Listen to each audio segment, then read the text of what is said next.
It's KBKW's Coffee Talk on FM 94.7 and AM 1450. And now let's go to Everett Hughes for the Insider Report. Good morning, Everett. And today we are still inside the Schedule A, and we're going to look at another one of the 3 or 4 forms that flows to the Schedule A. And you know, you've heard if you have a casualty, theft, or loss, it might be deductible on your tax return. Aha. Have you heard that? Just now. Just now. Yes. See? But I hear about it a lot I bet. during tax season because everybody's heard about it, and they want to know if they can do it. Well, this form, it's a Form 4684, and it flows right into line 20 of the Schedule A.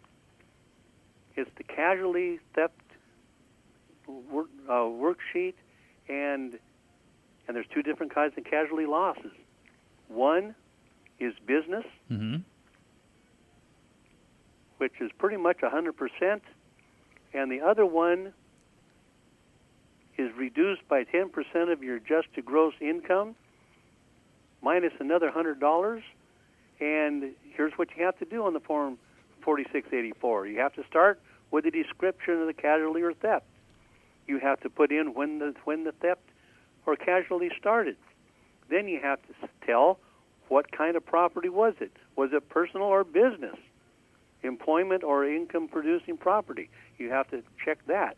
You have to check all these other categories. Was it used in a passive activity? On and on and on it goes. Already people are saying, well, I don't know. Now, if you've had the loss of the personal residence, there's a part of this schedule you have to fill out regarding that. And then you have to fill out whether or not the casualty was repaid by any form of insurance. Now, here's what catches a lot of people. They had the casualty or theft, home was burned, burglarized, or whatever.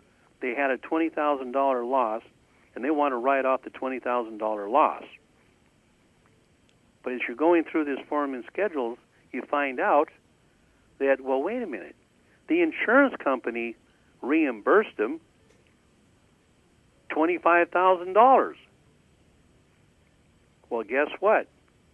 They don't have a casualty theft or loss because the insurance company reimbursed them for the casualty theft or loss. But they can't be taxed on that money from the insurance company. Okay. No.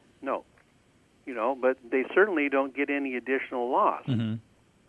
Well, there are some cases where they might be taxed, but generally there's always exceptions. But generally, no, they just don't. They're just not able to deduct an additional casualty theft or loss if they've been reimbursed.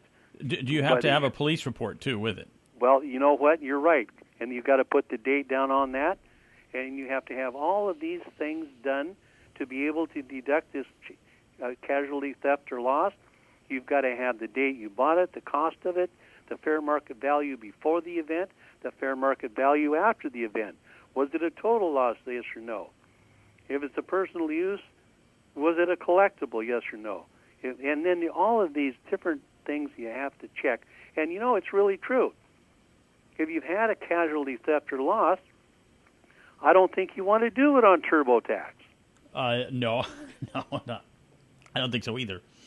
You might want to get some advice from Timothy Geithner, but you probably don't want to do it on TurboTax.